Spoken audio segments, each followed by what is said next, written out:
Hi guys, Bex from Twister Bytes here, and I was lucky enough to have a go at Defenders of the Triforce, the new officially licensed Zelda experience made by Scrap Real Escape Rooms.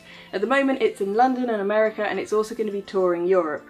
As escape rooms go, it's pretty unique in that it isn't really an escape room at all. It's more of a large hall with lots of different teams competing to solve puzzles, going into separate rooms around it. So I think that was quite an unusual thing to call it. However, the mentality is still very similar. You are solving puzzles to try and get things to solve more puzzles, and it doesn't actually require any previous Zelda knowledge, so they are more generic puzzles with kind of a veneer of Zelda terminology and words and themes added on the top. It's also supposed to be based on no particular Zelda, however I'm just gonna say, if you like Ocarina of Time, you probably won't be disappointed. You start off in a big room all sitting down at tables of 6, you get to put on your traditional green Link hat and look very stylish, and then watch a kind of poorly animated but tongue-in-cheek and quite fun intro video which explains why you just have 1 hour to save the entirety of Hyrule.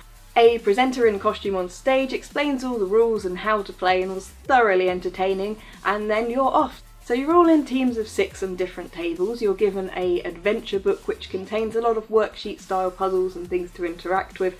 From there you will take your answer to your puzzle, you will go to one of the different areas which have been set out as rooms. Each of them have actors and props, and the acting was really good. They were very enthusiastic and great fun to interact with. As there's so many teams of 6 all in the one hall, you can see what other people are doing. So if other people are getting up and going somewhere, or they've got some item you haven't, that really adds to the pressure because you feel like you're falling behind.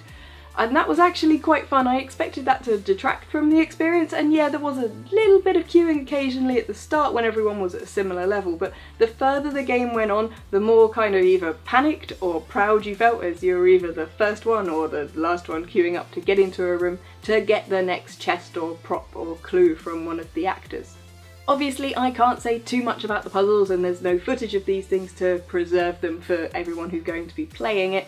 However, I will say they are kind of worksheet based with word, math and other puzzles. Some are physical and require you to go and get some items, but predominantly you are filling things in on bits and paper and interacting with things at the table, and then taking your answers or item, etc. to the room in order to get the next part of the game. The puzzles did get progressively harder. You are lulled into a full sense of security at the start and think you're going to waltz through it, and slowly they get harder and harder and require more lateral thinking, or they throw curveballs at you.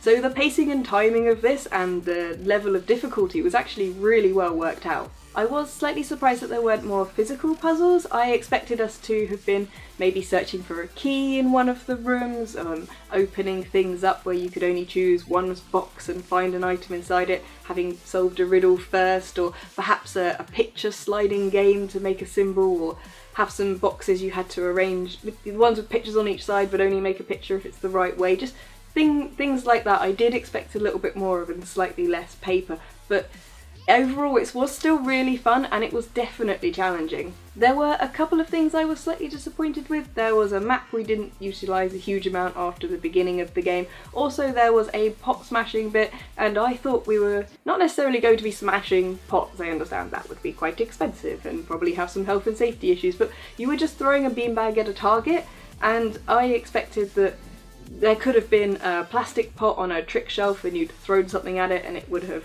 broken. Or perhaps they could have had papier-mâché or just origami. That would have worked quite well. Origami pots that you could actually smash, and I think that would have felt more in keeping with the game, more authentic, and it would have been a bit more fun than a beanbag with a picture of a pot on it. Overall though, there were a good mix of puzzles, and it did keep you guessing, so that was quite challenging and fun. They were certainly getting some heated developments and arguments and things going on between the teams as they tried to race each other, seeing other people kind of coming back with their swords before you. They had great swords, we didn't. That does really spur you on and make you just pay attention to what you're doing.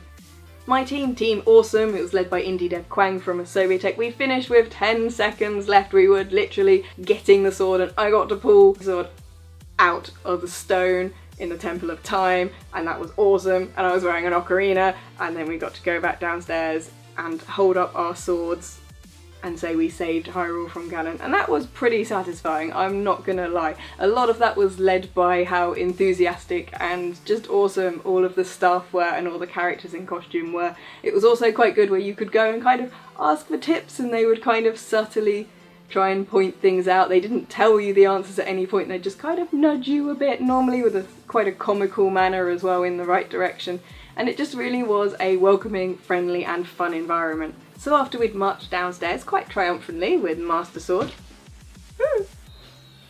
So after marching quite triumphantly downstairs with a Master Sword and an ocarina and going back to our table, we were all treated to another pretty poorly animated but quite entertaining sequence on the big screen, and that was a mix of the Flash style 2D moving animation and then scenes from, I'm pretty sure it was a DS Zelda game from ages ago, but the presenter on stage really kind of went with it and the laughs were all in the right places. We had a good fun manic hour of puzzle solving and the photos at the end were pretty awesome.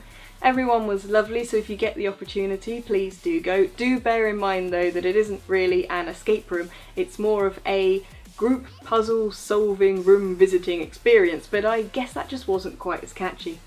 I hope this video was helpful. If you've been to Defenders of the Triforce or you're thinking of going, then let me know if you'd leave triumphantly having saved Hyrule, or if you'd leave in a walk of shame having been horribly defeated. I'd love to hear what you guys thought of it. You can also like and subscribe to my channel, and you can follow Tristabytes on Facebook, Twitter and Instagram.